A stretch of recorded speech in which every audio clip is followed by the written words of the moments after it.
In this video, we will discuss the contents of vertebral canal. The vertebral canal contains following structure without inwards. The outermost is epidural or extradural space. Then comes thick dura mater, subdural space, delicate arachnoid mater, widespread subarachnoid space containing cerebrospinal fluid, and firm pia mater. Inside the firm pia mater there is a spinal cord, also known as spinal medulla. The epidural space lies between spinal dura mater and vertebral canal, or to be precise, between the spinal dura mater and periosteum with ligaments lining the vertebral canal. Epidural space contains loose areolar tissue, semi-liquid fat, spinal arteries, and internal vertebral venous plexus. The second one is the spinal dura mater, which is a thick, tough fibrous membrane forms a loose sheath around the spinal cord. It extends from foramen magnum to the lower border of S2 vertebra. Above, it is continuous with the cerebral dura mater. The spinal dura mater gives tubular prolongations around the spinal nerve roots as well as spinal nerve itself. Subdural space is a potential space between dura and arachnoid mater. This space contains a film of serous fluid. This space functionally allows the movement of dura mater over arachnoid mater. This space is also continuous for a short distance onto the spinal nerves. The fourth content is the arachnoid mater, which is a thin, delicate and transparent membrane that loosely invests the central nervous system.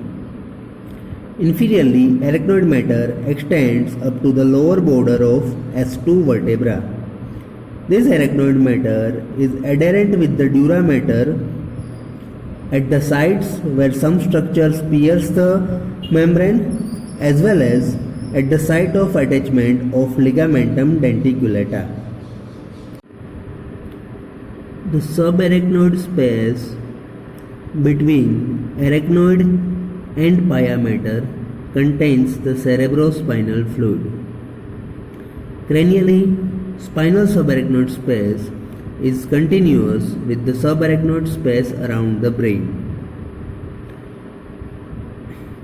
Distal to the termination of the spinal cord, the spinal subarachnoid space becomes roomy, which contains a pool of CSF and forms the lumbar cistern.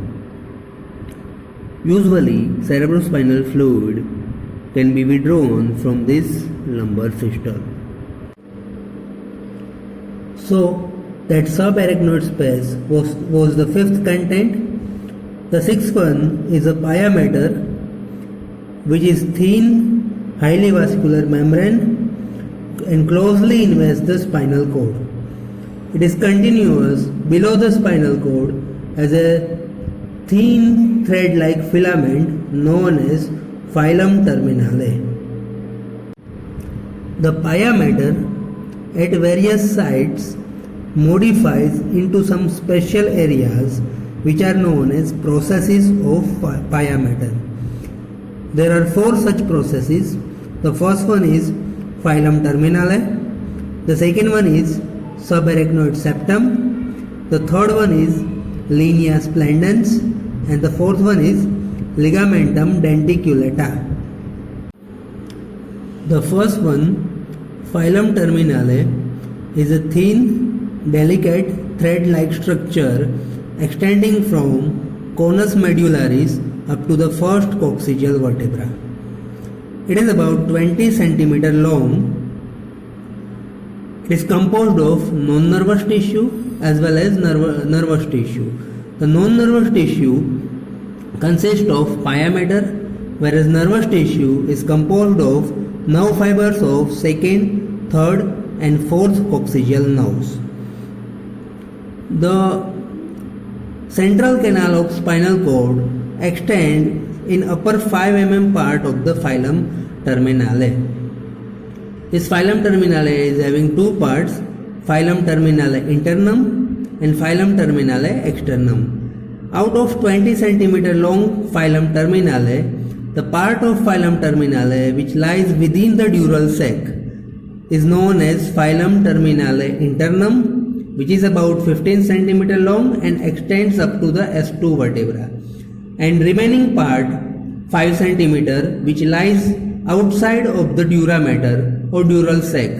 It is known as filum terminale externum, which extends from S2 vertebra up to the C1 up to the first coccygeal vertebra. The second one, subarachnoid septum, is a mid-sagittal fenestrated septum of pia mater which connects dorsal surface of the spinal cord with the arachnoid mater. The third process of the pia mater is known as linea splendens. Basically, pia mater gives a septum in the anterior median fissure. The site at which this septum is given off, at that site, pia mater presents a thickening. That thickening is known as linea splendens. The fourth process of pia mater is known as ligamentum denticulata, which are two transparent ribbon-like thickened bands of pia mater, one on each side of the spinal cord. The lateral margin of this band presents 21 tooth-like processes. These tooth-like processes pierce the arachnoid mater and gets attached to the inner surface of the dura mater between the emergence of two spinal nerves. Functionally, this ligamentum denticulata help to anchor the spinal cord in the middle of subarachnoid space.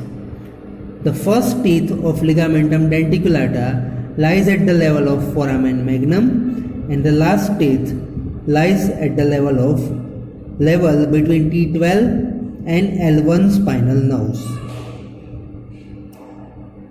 Clinically, ligamentum denticulata serves as a guide to neurosurgeons during cordotomy operation. The vertebral system of veins should be learned under following headings: Introduction, subdivisions of the vertebral venous plexus, suboccipital plexus of veins, and communications and clinical importance of vertebral venous system.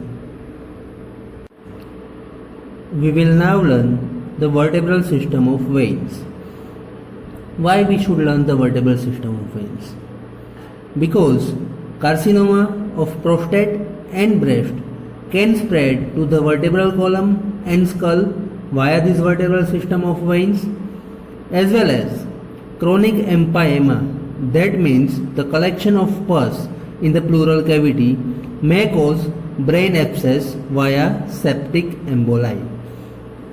So what is the anatomy of this vertebral venous plexus? Basically, the vertebral venous system is made up of valveless complicated network of veins with a longitudinal pattern. These veins run parallel to each other as well as the superior and inferior vena cava, and they also anastomose with both the vena cava. This network is having three intercommunicating subdivisions. The one is this epidural plexus, the other is the plexus within the vertebral body, and the third one is this external vertebral venous plexus. The epidural plexus lies within the vertebral canal outside this dura mater. It is having a post-central part and this prelaminar part.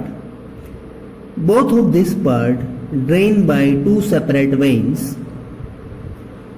Epidural plexus drains the structures within the vertebral canal, and this plexus itself drained by these various segmental veins. The plexus within the vertebral body drain posteriorly into this epidural plexus and anterolaterally into the external vertebral venous plexus. External vertebral venous plexus consists of anterior vessels lying in front of the bodies of vertebra and posterior vessels which lie on the back of these vertebral arches. This external vertebral venous plexus is drained by segmental veins. The suboccipital plexus of vein is a part of external vertebral venous plexus. This suboccipital plexus of veins lie in the suboccipital triangle, receives the occipital vein of the scalp. It is connected with the transverse sinus via emissary veins and drain ultimately into the subclavian veins. These valveless vertebral system of vein communicates above with intracranial venous sinuses and below with portal, caval and pelvic system of veins. As these veins are valveless, blood can flow in them in either direction. Whenever there is increase in intrathoracic or intra-abdominal pressure in the X like coughing and straining, it may cause blood to flow in the plexus away from the heart, either upward or downward. Due to this, they can spread the tumors or infection. For examples, cells from the pelvic, abdominal, thoracic and breast tumors may enter the vertebral venous system and ultimately lodge into the vertebra, skull, spinal cord or brain. The most common primary sites of tumors which may spread via vertebral system of veins are breast and prostate.